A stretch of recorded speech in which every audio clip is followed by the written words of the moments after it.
मेरे प्रियो जय मसीह की आशा है मुझे आप स्वस्थ हैं, आप मस्त हैं, प्रभु के कार्य में व्यस्त हैं। हम परमेश्वर के अनुग्रह से जिंदा हैं और आज का दिन उसकी ओर से देख पाए हैं। कोई भी ऐसा जन नहीं है कि वो अपनी ताकत से कह सके मैं अपनी बल से और अपनी ताकत से जिंदा हूँ। बहुत से उन बुजुर्गों से पूछ के देखिए कि पहले उनकी ताकत और आज की ताकत में अंतर है, क्योंकि वो आज दुखों को झेलते हैं। आज उनका शरीर बहुत सी बातों के लिए जवाब देता है। कोई भी समस्या या इन्फेक्शन, कोई भी ऐसी बात उनको जल्दी से पकड़ लेती हैं और वो चलते चलते कई बार गिर जाते हैं, कई बार उनको बहुत सा नुकसान पहुंच जाता है। पर जवानी के समय में आपने बहुत सी चोटें खाई होंगी, बहुत सी चीज़ों में आपने सामना किया होगा और आपने कभी भी हार नहीं मानी। लेकिन जब आप बुजुर्गी की तरफ चले जाते हैं, बुजुर्गी में आप छोटी छोटी बातों पर बड़ा ध्यान रखने की कोशिश करते और अपने शरीर के बारे में ज़्यादा बोलते रहते, पर एक जवान ऐसा नहीं करता है। इसलिए मैं कहना चाहता हूँ जवानों को भी, बुजुर्गों को भी और मुझे भी और आपको भी, सबको ताकत बख्शने वाला जिंदा परमेश्वर जो हमारा यहोवा परमेश्वर है, जिसके पुत्र यीशु मसीह के नाम में हम शिफा पाते हैं, उसके नाम में हम ताकत पाते हैं, उसके नाम में हम एक नया दिन और देखने पा जाते हैं। तो आज एक नया दिन उसकी ओर से है।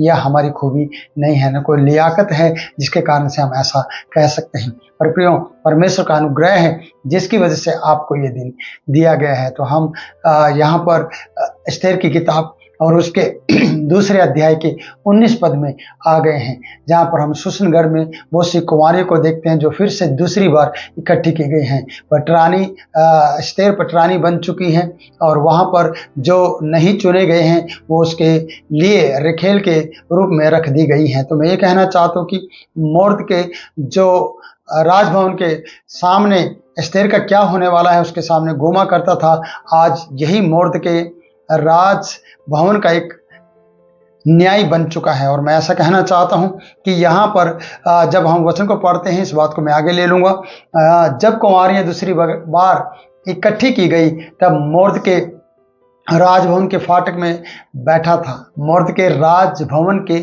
फाटक में बैठा था। मैं ऐसा कहना चाहता हूं जैसे हम रूत की किताब में देखते हैं, जब रूत के सास के लिए उनकी ज़मीन को छुड़वाना था तब बोअज वहाँ पर जाकर फाटक में जाकर न्यायियों से मिला और बहुत से लोगों से मिला और वहाँ पर उस बात का न्याय किया गया। हम लूत को देखते हैं कि उसने अपना तंबू सदोम अमोरा के फाटक पर लगाया, क्योंकि वो भी वहाँ का न्याय बन बैठा था। मैं ऐसा कहना चाहता हूँ कि जब फरिश्ते सदोम अमोरा में गए और वहाँ पर रात में लोगों ने उनके साथ गलत करने की कोशिश की, तब वो उनको समझाने लगा, वो अपनी बेटी को उनको देने लगा और उन लोगों ने कहा, सदोम के लोगों ने कहा, नहीं तो क्या अब परदेशी होकर हमारे बीच में न्याय बन बैठा है?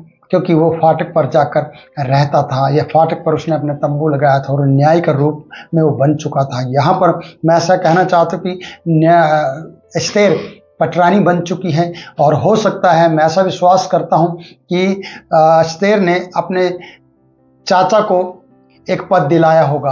मैं ऐसा विश्वास करता हूं कि उसे फाटक पर बैठने के लिए, पूर्वी फाटक पर जाकर न्याय करने के लिए उसे जगह मिली हो और वो वहां पर बैठकर न्याय करता है, क्योंकि यहाँ पर वचन बताता है कि तब मोर्द के राजभवन के फाटक में बैठा था। और वहां बैठने का मतलब है न्याय बनकर बैठना, बहुत से लोगों के लिए न्याय करना, आने जाने वालों पर देख रेख, आने जाने वालों की वाचिंग करना, ये देख रेख करना, यहाँ कौन जा रहा है, कौन आ रहा है और कौन क्या कर रहा है। और बहुत से लोग वहाँ पर आते हैं और बहुत से लोगों को सलाह मशवरा किया जाता है, पूछताछ होती है। तो मैं ये कहना चाहता हूँ दूसरे पद में 20 पद में आते हैं, एस्तेर ने अपनी जाति और कुल का पता नहीं दिया था, क्योंकि मोर्दकै ने उसको ऐसी आज्ञा दी थी कि ना बताए।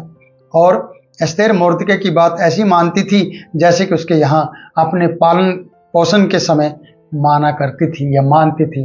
प्रियो मैं एक ऐसा कहना चाहता हूँ कि पद बढ़ने पर या उसे चेयर मिलने पर, पटरानी होने पर भी वो अपने चाचा मोर्दकै को नहीं भूली है, या वो इस तरीके से कह सकते कि जिसने उसे पाला पोसा था उसके एहसानों को मानते हुए उसकी बात को कभी वो टालती नहीं है। और हम कई बार प्रियो, जब भी हमें कोई ऊंचा पद मिल जाए, जब भी हमें कोई पैसा मिल जाए, जब भी हमें कोई इस तरीके से ऊंची बात हमारी ज़िंदगी में खुशी की बात हो जाए, तो हम उन सब चीज़ों को भूलना पसंद करते हैं। हम किसी का भी एहसान मंद नहीं होते हैं। हमें एहसान मानना चाहिए कि हम उसकी दया से या उसकी कृपा से आज यहाँ पर हैं। बहुत से लोगों ने आपको मसीह यीशु में बढ़ावा दिया होगा, आगे बढ़ाया होगा, होगा और यहाँ तक लेकर आए होंगे, लेकिन आप उनको भूल गए हैं।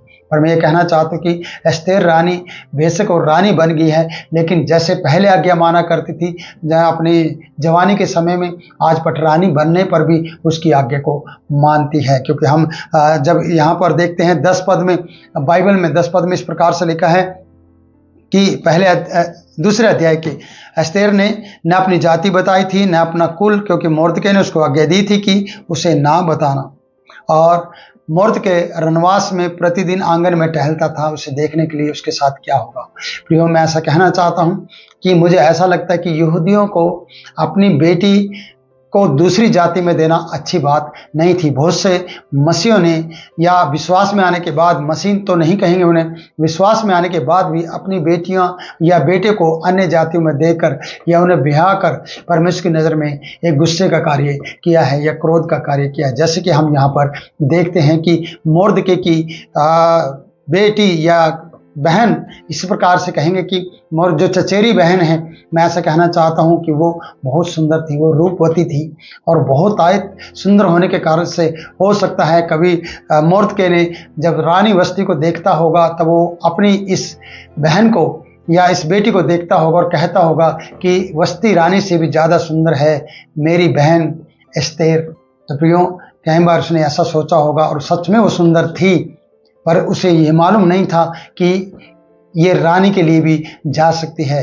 क्या वस्ती के बारे में क्या होने वाला, वस्ती इनकार करेगी, वस्ती रानी, ये किसी को भी मालूम नहीं था, क्योंकि वो पूरे राज्य में सबसे सुंदर थी और उसकी चर्चा थी और राजा उसे बुलाकर उन सभी लोगों को दिखाना चाहता था। प्रिय, मैं ये कहना चाहता हूँ मोर्दके ने एक तरफ से अन्य जाति में अपनी बेटी देकर, पर मैं सोचता हूँ कि वो सुंदरीय पर प्रतियोगिता थी, उसमें उसने भाग लेने के लिए सिर्फ इतना सोचा होगा और वो जानता होगा कि शायद क्या होगा मुझे नहीं मालूम। वो चिंतित भी हो सकता है कि इसे अगर पटरानी का रूप या पद नहीं मिला या रानी के रूप में नहीं चुनी गई तो ये रिखेल के लिए हमेशा हमेशा के लिए चली जाएगी। तो प्रियो, कई बार बहुत सी बातों के लिए रिस्क उठाना पड़ता है। जब किसी से इश्क होता है तो रिस्क उठाना पड़ता है। पर मैं कहना चाहता हूँ परमेश्वर से इश्क करो। पर यहाँ पर परमेश्वर का जिक्र बिल्कुल भी नहीं आया है कि ये डरा है या परमेश्वर की आज्ञा को पूरा कर रहा था।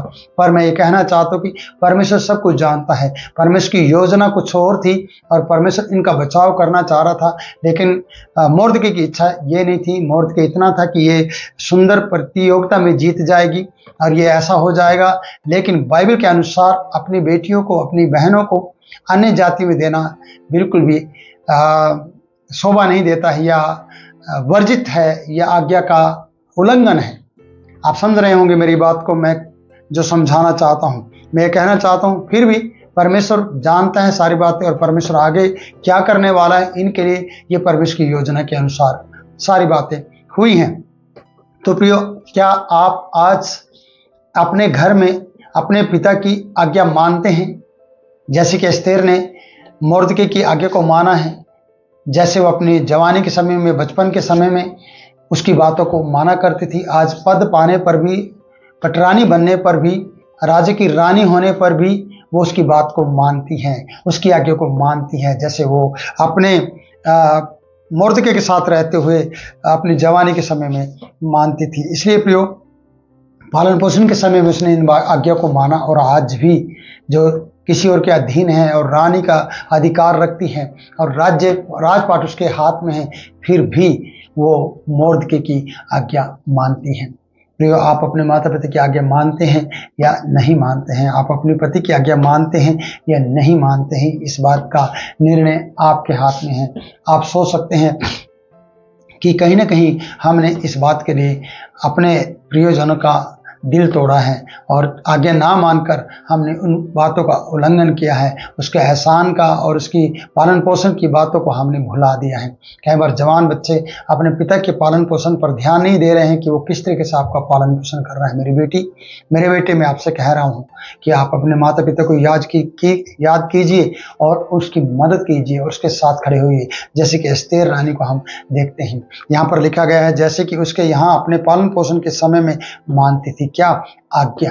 जो बात मोर्दके कहा करता था वो बात को माना करती थी और आज वो पटरानी के रूप में चुनने गई हैं। वो सुंदर पर प्रतियोगिता का हिस्सा बन के जीत चुकी हैं और फिर से कुंवारियाँ वहाँ पर इकट्ठी की गई हैं, बट रानी के लिए नहीं, ना रानी के लिए, वो सिर्फ उसकी सहेली के रूप में, उसकी सेवक के रूप में और राजा के रिखेलियों के रूप में चुनी गई हैं। तो प्रियो, मैं आपसे कहना चाहता हूँ कि बड़ी बात नहीं है कि आपको भी परमेश्वर पद दिलाएगा। जैसे कि मैं ऐसा सोचता हूँ कि अब मौर्द के राजभवन के फाटक में, पूर्वी फाटक पर बैठा करता है, तो आपको सोचना है कि किस तरीके से परमेश्वर आपको आगे बढ़ाना चाहता है, उसकी योजना क्या है।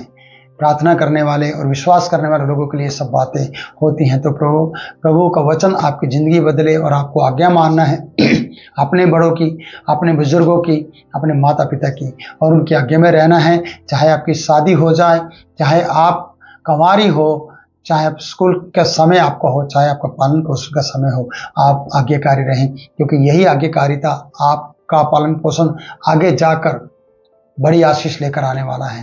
तो प्रभु इन वचनों के द्वारा आपको बहुतायत से आशीष दे। फिर मिलूंगा नए वीडियो में नए वचन के साथ। तब तक के लिए मैं आपसे इजाज़त चाहता हूँ। जय मसीह की।